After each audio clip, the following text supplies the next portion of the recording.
Graça, paz e misericórdia da parte de nosso Senhor Jesus Cristo. Bem-vindo para mais uma lição da nossa Escola Bíblica Dominical nesse terceiro trimestre do ano de 2020, onde estamos estudando os princípios divinos em tempos de crise. E desta feita a lição de número 7, o povo de Deus deve separar-se do mal. Bem-vindo você que nos acompanha, meu irmão, minha irmã, amigo, que nos segue aqui neste canal. Inscreva-se no canal, divulgue, compartilhe e vamos propagar a palavra do Senhor Jesus para que ela chegue ao maior número de pessoas possíveis. A lição de hoje tem por título: o povo de Deus deve separar-se do mal.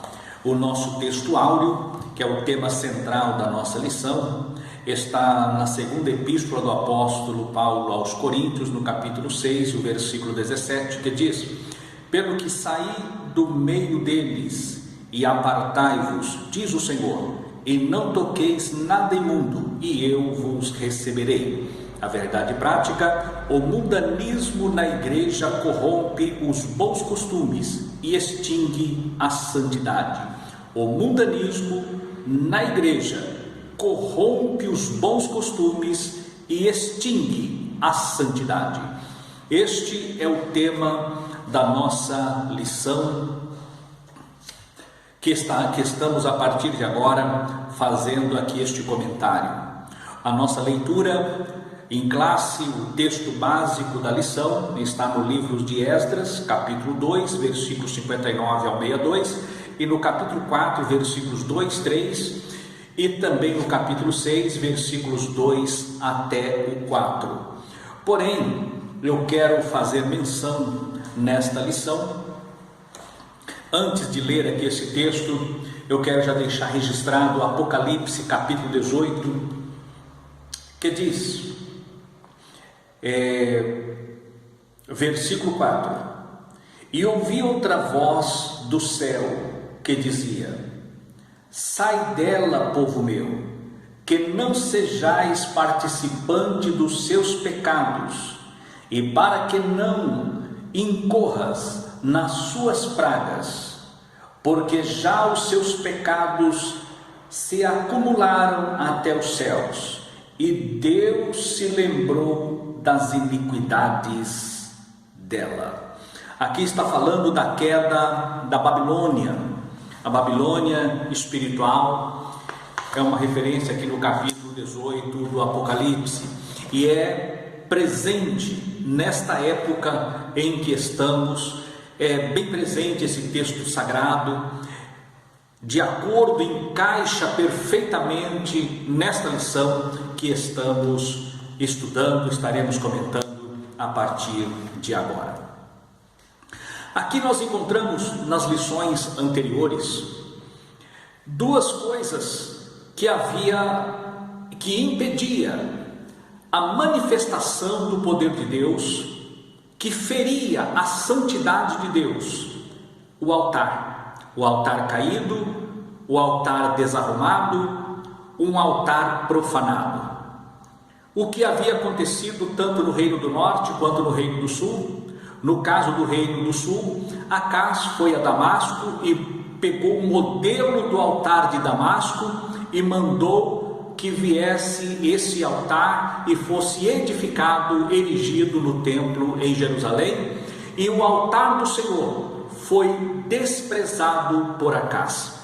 Então, este detalhe, a mudança do altar, a introdução de um altar, de um local de sacrifício, de adoração a Deus, não pode ser segundo o modelo do mundo, segundo o modelo de Damasco. Esse foi o grande pecado cometido pelo rei Acás. A introdução do mundanismo, é como se fosse mundanizar o culto a Deus, o culto santo, separado a Deus, fora por ele vilipendiado com esse altar de Damasco. Agora, nós estamos já não falando do altar, mas falando do templo.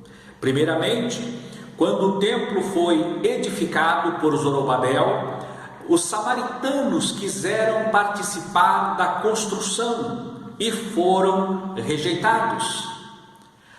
O templo não podia ser reconstruído pelas mãos daquelas pessoas que não faziam parte, que não tinham história, que não tinha raiz histórica do povo judeu para poder construir o templo.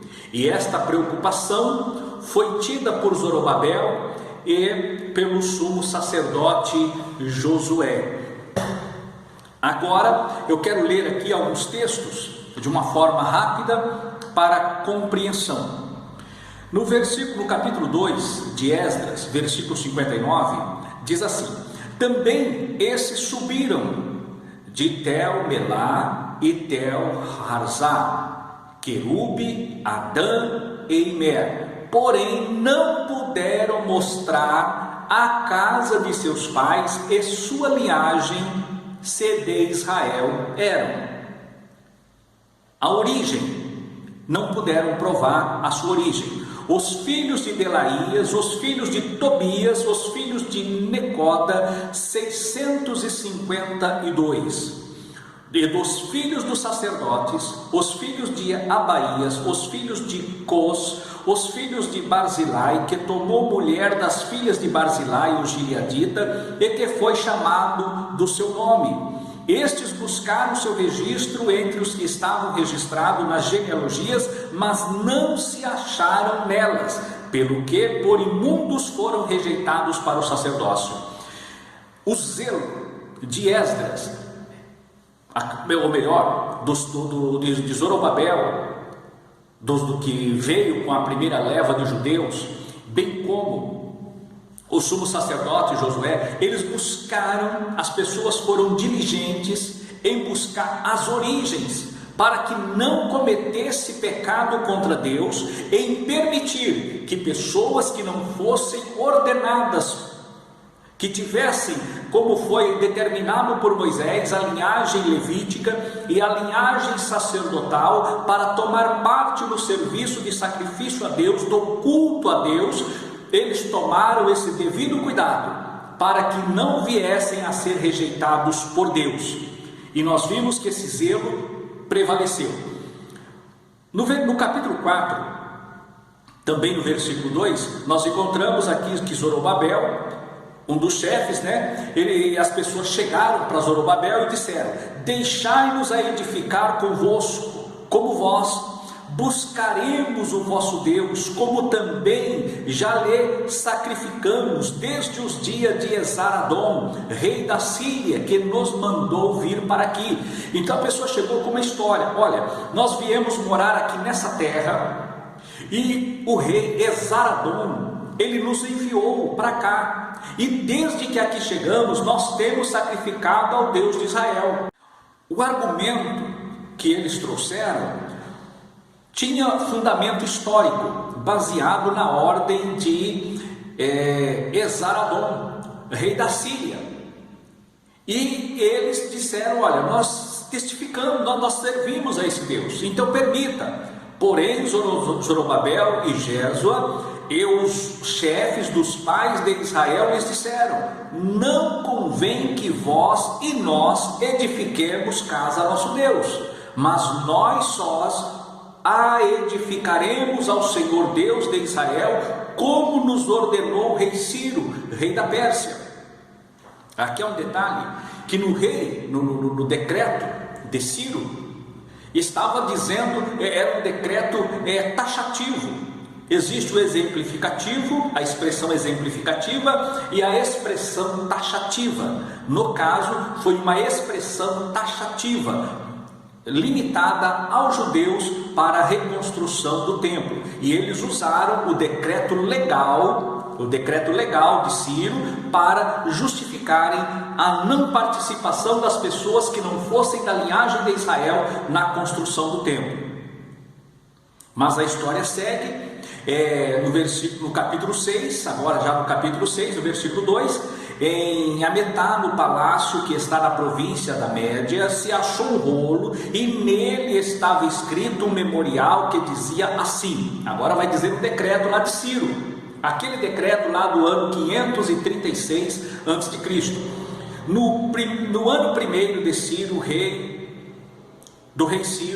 Ciro deu esta ordem: com respeito à casa de Deus em Jerusalém, essa casa se edificará para lugar em que se ofereçam sacrifícios, e seus fundamentos serão firmes, e a sua altura de 60 côvados e a sua largura de 60 côvados, com 3 carreiras de grandes pedras e uma carreira de madeira nova, e a despesa se fará da casa do rei. Esta foi a ordem que fora dada pelo rei Ciro.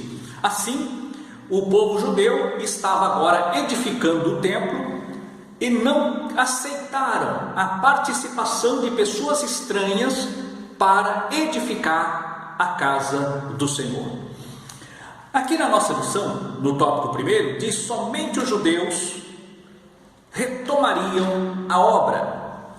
E nós observamos aqui um dos cuidados que eles tiveram foi em não pecarem, entristecerem, saírem da direção de Deus, como no passado eles fizeram.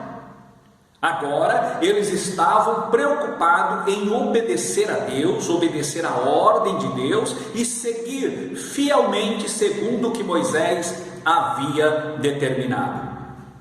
Assim, os samaritanos tentaram, assim como tentaram na época de Neemias, para reconstruir o muro. Eles mandaram carta aberta, eles fizeram de tudo para ajudar, primeiro na construção do templo, no período de Zorobabel e Josué. Eles não aceitaram.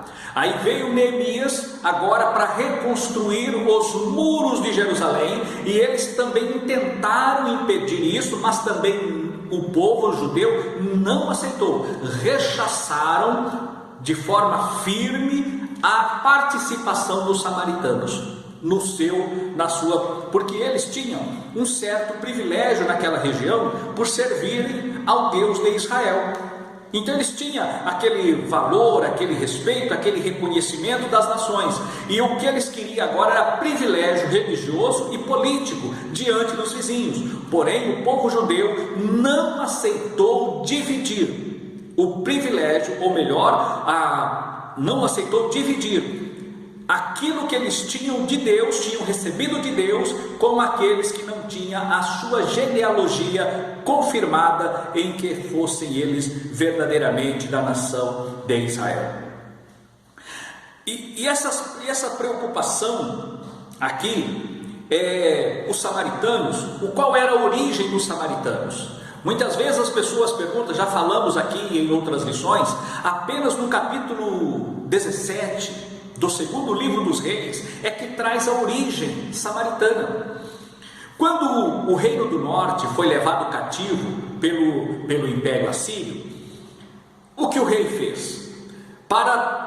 Esta era uma prática, eles levavam uma grande leva de pessoas de uma nação para outra nação, para apagar a memória, aqueles traços de religião, aqueles traços de costumes, aqueles traços que preservava aquela cultura religiosa, aquela cultura daquela nação. Era uma forma de apagar da memória a lembrança do seu povo, da sua origem. Então levou eles para outras terras e pegou povos de outras terras e trouxeram para o reino do norte. Mas o que acontece? Depois muitos foram voltando, com o passar do tempo, eles foram voltando para ali as suas terras no reino do norte. Mas o que havia entre eles? Uma mistura. Havia uma mistura. Eles se misturaram, se casaram com pessoas de outras genealogias, de outras raízes. Eles se misturaram. E em razão desta mistura, mesmo eles tendo lá uma cópia do Pentateuco, que aquela menção que faz de Estevão, lá em Atos dos Apóstolos, quando ele faz aquelas citações, ele faz aquela citação com base no Pentateuco samaritano. Há uma diferença entre o Pentateuco samaritano e o Pentateuco judaico. Há uma diferença, mas eles fizeram nas versões, há uma diferença. Porém, eles obedeciam, procuravam obedecer a Deus do seu jeito. Porém, eles tinham o quê? Não tinha fidelidade espiritual unicamente a Deus, porque eles também sacrificavam os seus deuses das nações de onde eles vieram. Então aquelas pessoas serviam a Deus, tinham um altar que adoravam a Deus, o Deus de Israel, porém também prestava sacrifício a outros deuses. E é esta mistura que o povo de Judá, agora egresso de Babilônia, voltando para a sua terra, não aceitaram. E foi uma das coisas que o cativeiro provocou com os filhos de Judá, foi a sua libertação quanto ao pecado da idolatria. O pecado da idolatria foi extirpado da nação do povo judeu após o cativeiro babilônico. Então esse foi a grande benesse que aconteceu para o povo de Israel. Agora no tópico 3 daqui da nossa lição, 3 e 4, vai falar: Deus exige santidade do seu povo. E no tópico 4 fala que devemos manter uma vida de separação do mal. Esta é o foco, a aplicação da lição de hoje, da nossa escola dominical. Santidade, santificação, mundanismo. O crente, nós enfrentamos hoje 3 grandes inimigos. São 3 grandes inimigos que a igreja sempre, o povo de Deus sempre enfrentou: o mundo, a carne e o diabo. Esses 3: o mundo, a carne e o diabo.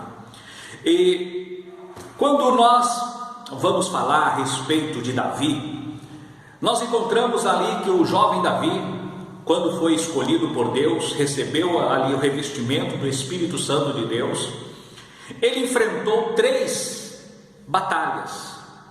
Na última delas é que ele tornou-se conhecido. Mas a primeira batalha ele venceu, nós vemos lá do leão, nós vemos do urso e nós vemos do gigante. Vemos esses 3 inimigos. A Bíblia fala que o inimigo, ele ruge como um leão, mas o verdadeiro leão no sentido bíblico, sabemos que é o Senhor Jesus, o leão da tribo de Judá.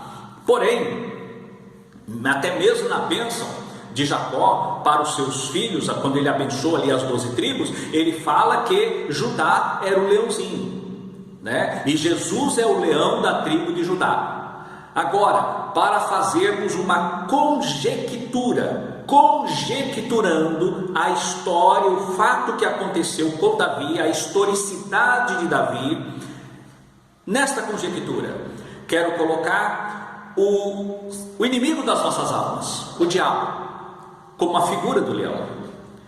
O leão, ele vem para derrubar, para destruir, para matar, para devorar. A Bíblia diz lá em João 10:10, né, que o diabo veio senão para roubar, matar e destruir. Ele veio para isso: roubar, matar e destruir. Esta é a figura de Satanás. Ele veio com esse objetivo: roubar, matar e destruir. Ele rouba a nossa comunhão com Deus, ele rouba o nosso tempo de prestar um culto a Deus.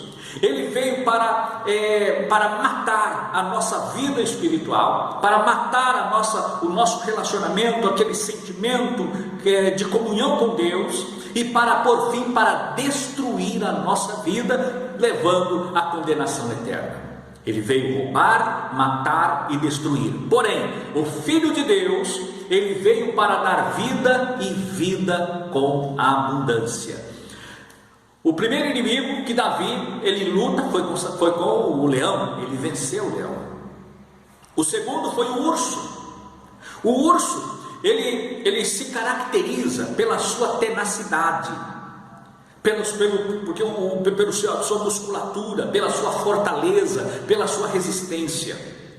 O urso tipifica o mundo, que é um dos grandes inimigos que nós temos, a sua tenacidade, a sua força, a sua imponência. Então o mundo, ele é muito forte para combater, para vir, para ir lutar contra a igreja. Então a igreja tem uma grande dificuldade para resistir às pressões do mundanismo, às pressões mundanas.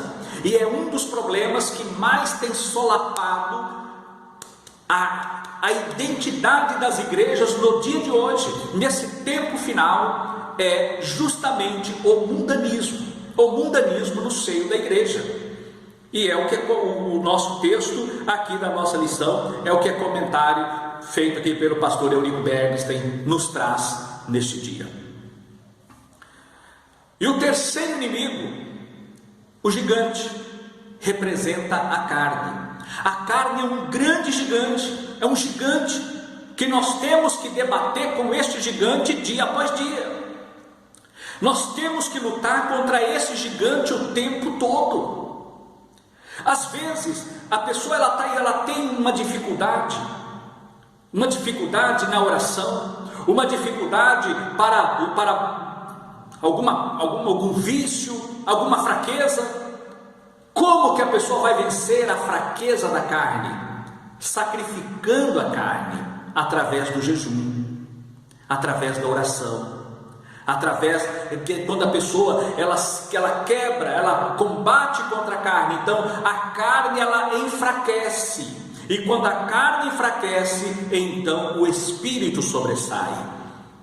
Então esses são os três inimigos grandes que o cristão sempre na sua história teve que enfrentar, e principalmente agora nesse tempo final que se aproxima à volta do Senhor Jesus Cristo: o mundo, a carne e o diabo.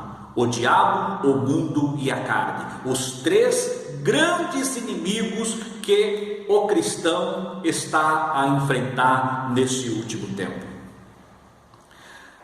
Muitas vezes as armas para combater Satanás é espiritual. E um dos problemas que nós encontramos, que o diabo usa para lançar confusão, tanto dentro da família, entre marido e mulher, entre irmãos, entre pais e filhos, entre amigos, entre pessoas do trabalho. O que o inimigo usa? Ele usa a razão. O inimigo das nossas almas usa a razão. Às vezes acontece algo que o esposo tem razão, a esposa não sabe a realidade dele, e às vezes ele não sabe a realidade da esposa. Cada um são posições diferentes, mas ambos têm razão, segundo a sua visão, segundo o seu ângulo de visão, ambos têm razão. O filho tem razão. E aí, quando ambos têm razão, surge então, o inimigo entra para lançar a confusão. Ele leva cada um a defender a sua razão. Por isso, você que me ouve neste momento, pegue a tua razão e coloque no lixo. Pastor, eu tenho razão, coloque no lixo.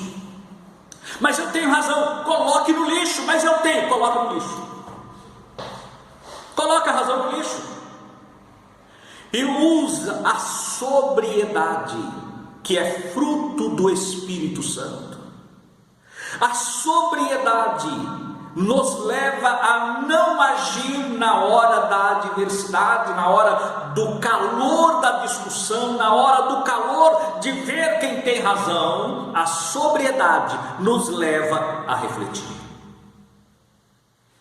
com a sobriedade, com a mente sóbria, sem irritabilidade, você vai se colocar no lugar da outra pessoa e procurar ver pelo ângulo de visão que ela está vendo, e você vai entender a razão dela. E quando os ânimos acalmarem, então tudo se acerta, tudo se resolve com sobriedade. Sobriedade. A sobriedade ela é diferente da embriaguez. A embriaguez, ela turba os pensamentos, ela turba o raciocínio, mas a sobriedade não. Às vezes a ira nos leva a fazer e a falar o que não devemos, ou até o que não queremos, principalmente o que não queremos, nem falar e nem fazer. Mas a sobriedade, que tem a ver com a mansidão, domínio próprio, tem a ver com a mansidão, é fruto do Espírito. Então você, pelo fruto do Espírito, você vence o inimigo.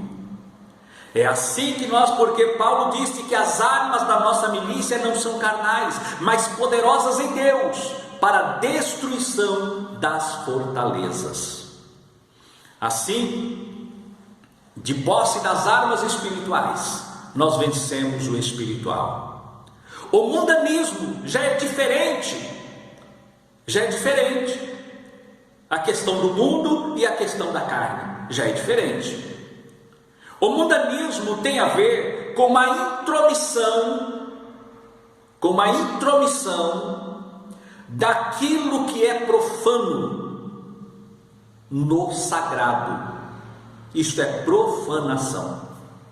Você pegar um modelo do mundo e colocá-lo dentro do sagrado, isso vale tudo. Ou você pegar o sagrado e colocar dentro do sistema mundano. É isso que nós vamos entrar a partir de agora. Falamos sobre inimigo. Agora nós vamos falar a questão do mundanismo, que é um problema grave que ocorre dentro da igreja. O mundanismo, nesta última hora, ele é assustador o mundanismo, porque muitas vezes, olha só, a igreja, o cristianismo influenciou e mudou o mundo. Agora está no sentido contrário. Lá no Amazonas, no rio Amazonas, ele vai entrando no mar e deságua no Oceano Atlântico. Quando ele deságua, acontece um fenômeno de quando em quando, que é a chamada pororoca. A água que ela vai para o oceano, depois volta, vem uma onda do oceano, trazendo ondas fortes, e vai inundando e sai fora, é chamada a pororoca, esse evento da pororoca. O que acontece hoje? A água, a igreja, ela está entrando no oceano, mas muitas vezes tem um efeito, o reverbatório. E vem agora as águas salgadas para a água doce, e ela vem estragando, ela vem deteriorando, ela vem derrubando, ela vem solapando tudo. O efeito do mundanismo na igreja precisa ser coibido. O efeito do mundanismo há que ser coibido no seio da igreja. Quando nós falamos que o efeito do mundo tem que ser rechaçado, coibido na igreja, é quando nós pegamos o modelo do mundo e queremos trazer para a igreja. E há situações, você pega o modelo mundano, aquilo que é mundano, que é profano, e traz para a igreja. Um exemplo, vou citar aqui um exemplo. Há lugares, há igrejas que faz festas juninas, faz casamento caipira dentro da igreja. Isto, irmãos, é mundanizar a igreja. E isso vai além da mundanização. Isso vai além, isso além de ser uma ofensa à santidade divina, além de ser uma ofensa ao Deus Todo-Poderoso, ainda é trazer uma prática mundana que tem a ver tudo com a idolatria e colocar para dentro daquilo que é santo. Isso é pecado, isso é mundanismo. Da mesma sorte, quando vamos falar sobre a carne, há pessoas, segmentos religiosos que se diz cristão, não vou dizer que se denomina cristão, que se identifica como cristão, coloca suas máscaras, coloca suas roupas extravagantes, e no período do carnaval saem os blocos nas ruas, e dizem que estão propagando o nome de Jesus. Não estão, estão envergonhando a Cristo, estão rompendo aquela linha intransponível da santidade, como falaremos na sequência. Está ofendendo a santidade de Deus, está traindo a palavra, traindo a mensagem da cruz, traindo aquilo que o Senhor prestou no Calvário, e a pessoa comungando com as trevas. Isto não é testificar o Evangelho, isto antes é escandalizar o Evangelho de Jesus Cristo. Por quê? A santidade, o que é a santidade?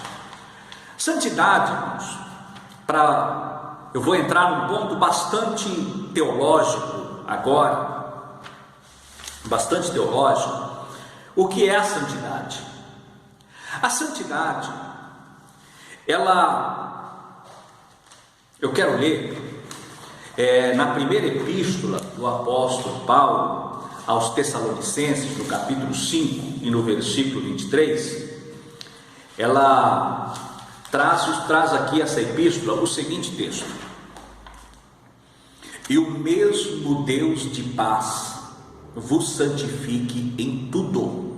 O mesmo Deus de paz vos santifique em tudo, em todo o vosso espírito, alma e corpo. Espírito, alma e corpo, sejam eles plenamente conservados, irrepreensíveis, para a vinda de nosso Senhor Jesus Cristo. Espírito, alma e corpo, seja ele plenamente preservados para a vinda do nosso Senhor Jesus Cristo. Nós sabemos que a santificação é algo, por assim dizer,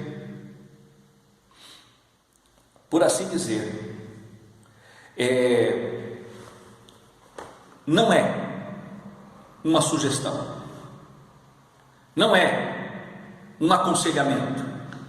Santificação é uma ordem de Deus.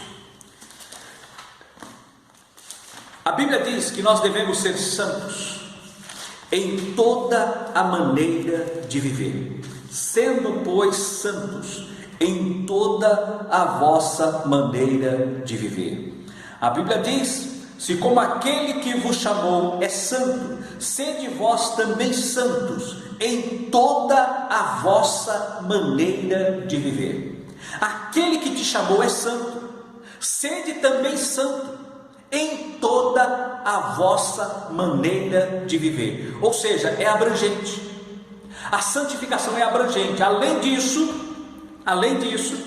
o Senhor Deus, ele disse a Israel: sede santo, porque eu, Senhor vosso Deus, sou santo. O Senhor Jesus, ele falou a respeito da santificação: sede santos. Então a santidade não é uma possibilidade, é uma condição sine qua non. O que quer dizer essa expressão sine qua non? Sem a qual não. Onde está isto? Está na carta aos Hebreus, no capítulo 12, da carta aqui aos Hebreus, no versículo 14, que diz o seguinte: segui a paz com todos, e a santificação, sem a qual ninguém verá a Deus. Sem santificação ninguém verá a Deus. Agora, como já fizemos menção lá no Tessalonicenses, capítulo 5 e 23, que nós devemos santificar espírito, alma e corpo, preservado para a vinda do Senhor Jesus. E nesta santificação, neste processo de santificação, quem é que atua? Atua o Senhor Jesus Cristo, atua o Espírito Santo e Deus o Pai. Eu vou explicar. Condição sine qua non, sem a qual não. É impossível chegar ao céu se não for santo. É impossível ser arrebatado se não for santo.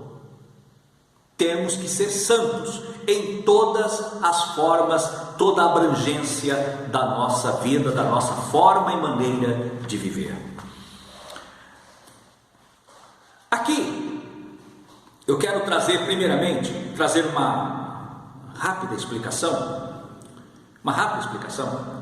que a santidade sobre doutrina, preste bem atenção, existe usos e costumes. Os usos e costumes, eles mudam com o tempo.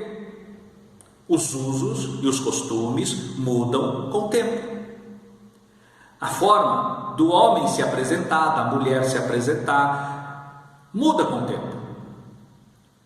Quando falamos em santificação, não quer dizer que nós não pararemos no tempo. Não. A sociedade muda, a sociedade ela é viva e ela vai mudando, a sociedade ela vai mudando, a cultura vai mudando. Porém, dentro de cada cultura existe uma forma padrão de você viver de uma forma santa na presença de Deus. Simples assim. Em todas as culturas tem a sua forma padrão de santidade de você conviver, independente da cultura. Independente da cultura, dos usos e costumes, você tem uma forma, um padrão de vida que vai identificar a sua postura, a sua santidade. Simples assim. Usos e costumes mudam com o tempo. Agora, guarde bem isso. Existem doutrinas e princípios de doutrinas. Doutrina e aquilo que eu nomino de doutrina pétrea. Doutrina pétrea. O que seria a doutrina pétrea? É aquela doutrina fundamental que ela está viva, contínua, desde o Éden até o dia de hoje, até o arrebatamento, durante a tribulação, durante o milênio, ela continuará viva. Isto é doutrina pétrea. A doutrina, o arcabouço doutrinário, ele se equilibra sobre essas doutrinas pétreas, ou fundamentos de doutrina, ou princípios de doutrina. O arcabouço doutrinário, ele muda com o tempo, mas o princípio não muda. Pastor, o senhor está dizendo que a doutrina muda? Sim. A doutrina, ela muda no tempo e no espaço. No tempo e no espaço. No tempo, ela muda em relação à dispensação. O que era doutrina para Israel no tempo da lei não era para Abraão. O que era doutrina para Israel não é doutrina para a igreja. Não é.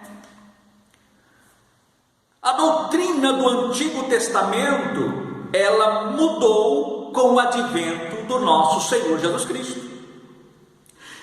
Ela muda em relação à dispensação, está mudando no tempo, e muda no espaço em relação ao povo judeu e aos gentios. Há coisas que no caso aqui do samaritano, ele não seguia como seguia o judeu. Havia uma diferença. Os judeus, eles observavam a sua essência doutrinária, os samaritanos não. Daí a não participação, a recusa em os samaritanos participarem tanto da construção do templo quanto da edificação dos muros e da cidade de Jerusalém. Para que você entenda o princípio de doutrina, doutrina pétrea não muda. Santidade é doutrina pétrea. É doutrina que não muda. Deus cobrou santidade lá no passado. Abel viveu em santidade, Jacó viveu em santidade, Noé viveu em santidade, Abraão viveu em santidade, José viveu em santidade.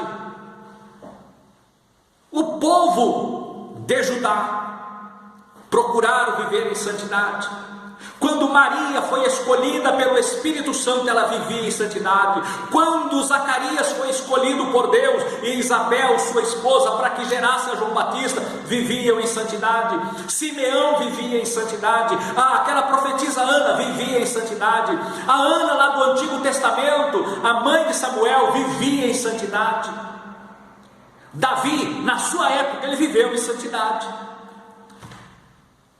A doutrina é uma coisa, o arcabouço doutrinário, mas o princípio não muda. A doutrina da santidade, a doutrina pétrea da santidade não muda, ela é firme. E hoje o Senhor requer da igreja também a santidade. E quando falamos aqui da santidade, não dá para prosseguir nesse raciocínio, mas vou falar aqui a ação: Jesus, o Espírito Santo e o Pai. Em Jesus acontece o quê? Quando a pessoa ouve a palavra de Jesus, a respeito de Jesus, não é a respeito de nada, é a respeito de Jesus, da obra expiadora de Cristo, nasce no seu coração a fé, a crença.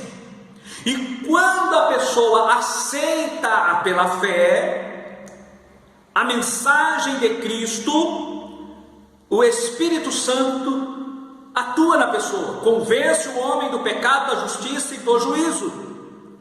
A pessoa aceitou, ocorre a justificação. Na hora, acabou. Uma situação legal, era condenado, não é mais, era culpado, não é mais, cometeu o pecado, está perdoado. Aí quem atua? O Espírito Santo da justificação. Ele convenceu, a pessoa creu, foi justificado. O Espírito Santo, nesta hora que a pessoa crê no Evangelho, batiza a pessoa no sangue de Cristo. No sangue de Cristo. É para restauração, perdão dos pecados. O Espírito Santo, ele atua na pessoa, levando a pessoa ao arrependimento. Ao arrependimento. E esse arrependimento gera a regeneração da alma, justifica o Espírito, e agora o Espírito Santo leva ao arrependimento, o arrependimento leva à regeneração da alma, e a regeneração da alma leva à obediência a Deus, o Pai, e esta obediência a Deus é o fruto da santificação que é manifesta em nosso corpo. Para clarear, lançar luz nestas palavras que falei a respeito da conversão, do agir o Espírito Santo, o Senhor Jesus Cristo, a palavra de Deus. Então, eu quero ler em Romanos capítulo 6, versículo 3 e o versículo 4, que diz o seguinte: ou não sabeis que todos quantos fomos batizados em Jesus Cristo, fomos batizados na sua morte? De sorte que fomos sepultados com ele pelo batismo na morte, para que, como Cristo foi ressuscitado dentre os mortos, pela glória do Pai, assim andemos nós também em novidade de vida. O que é isso? Uma vida de santidade, uma vida de santificação. Eu quero fazer aqui uma conjectura para que você entenda essa questão da salvação. Nós somos pentecostais, nós cremos no batismo com o Espírito Santo. Vamos lá. Primeiramente, quando você passou pelo batismo nas águas, quando eu passei, quem foi que nos batizou? Primeiramente, nós cremos em Cristo, estávamos salvos. Porque o batismo não é para a salvação, o batismo é para quem é salvo. O batismo não é para a salvação, o batismo é o resultado, é a confirmação de quem já é salvo.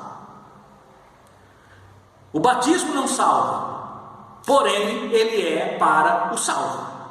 Todo salvo deve passar pelo batismo. Agora, o ministro batizou o quê? A alma ou o espírito? Ele batizou o corpo na água. Mas antes dele batizar o corpo na água, o que aconteceu antes? Primeiro tinha que ter a salvação. Aqui, quando eu sempre ensino e coloco desta maneira, quando a pessoa levanta as mãos, aceitando Jesus como seu Salvador, neste momento, ocorre um batismo de sangue. O Espírito Santo, ele batiza a nossa alma no sangue de Cristo, e isto é a salvação. A salvação está garantida. Se a pessoa sair dali e morrer, ela será salva, ela já vai para os céus, igual o ladrão lá na cruz. Ele creu em Cristo ali, foi salvo ali, independente de ser ou não batizado. Não teve oportunidade de se batizar, é salvo, está salvo. Agora, quantas pessoas já foram batizadas com o Espírito Santo antes do batismo nas águas? Mostra que o batismo com o Espírito Santo, que é o revestimento de poder, não está condicionado ao batismo nas águas, está condicionado ao batismo em Cristo, o batismo de sangue para remissão dos pecados. Quando a pessoa aceitou Jesus, perdão dos pecados, batizado em Cristo, o Espírito Santo nos batiza em Cristo. E o Senhor Jesus nos batiza com o Espírito Santo, onde falamos em outras línguas e recebemos ali a variedade de línguas e os dons espirituais. Batismo do Espírito, ele nos batiza em Cristo. Batismo de Jesus, ele nos batiza com o Espírito Santo ou no Espírito Santo. E o batismo do ministro, ele batiza o corpo. Ele batiza o nosso corpo. Então, o corpo é batizado, é mergulhado nas águas, como símbolo da morte e da ressurreição de Cristo.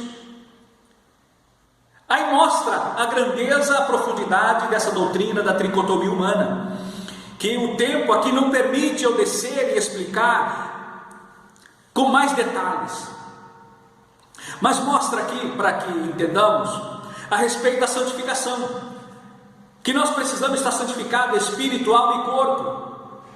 E quando falar de santificação na antiga aliança, nós encontramos o verbo kadash, o verbo kadash, e o substantivo correspondente ao verbo kadash é o substantivo kadesh.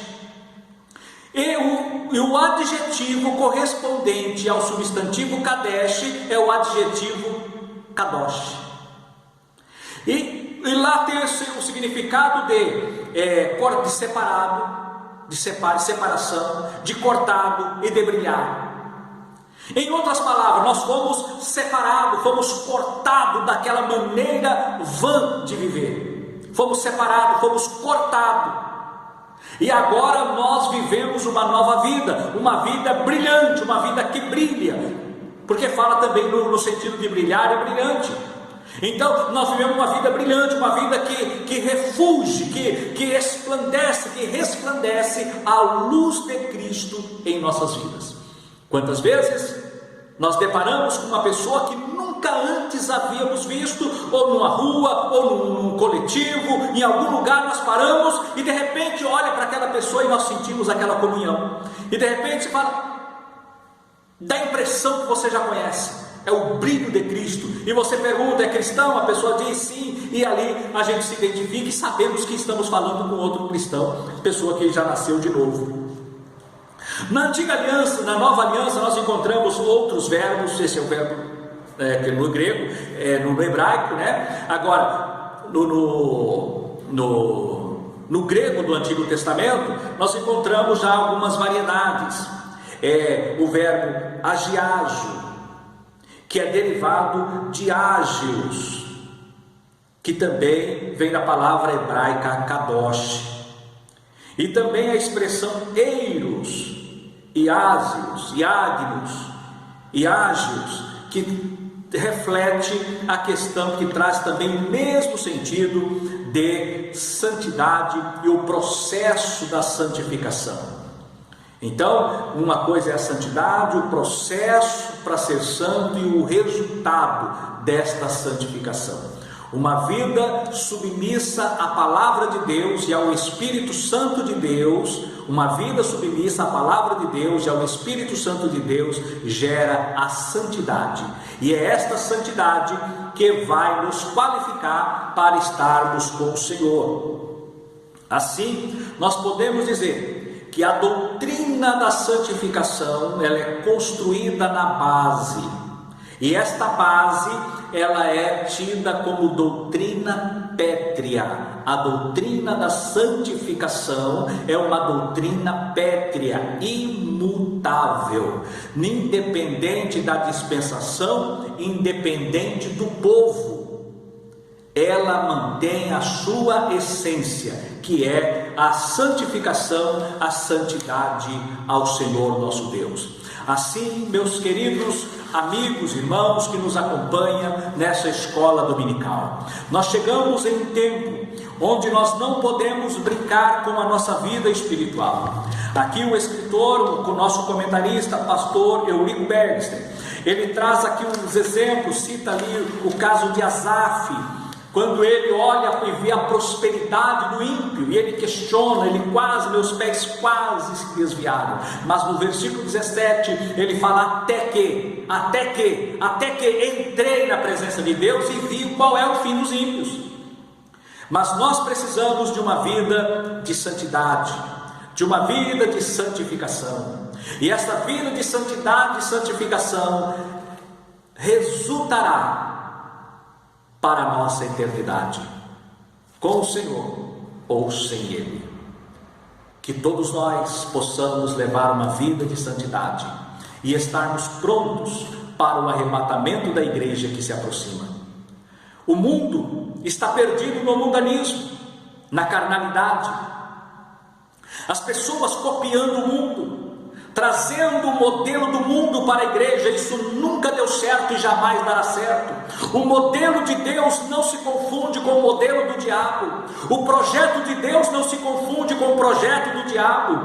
O projeto do salvo não se confunde com o projeto daquele que não tem salvação. O teu projeto é o céu, o teu objetivo é o céu, a nossa esperança é o céu, e é para o céu que estamos indo, aguardando a vinda do Senhor Jesus Cristo. Que Deus nos guarde a mim, a ti, a todos nós, a sua igreja, para esse tempo, que é o tempo do arrebatamento, é o tempo de estar pronto para dizer, Maranata, ora vem Senhor Jesus.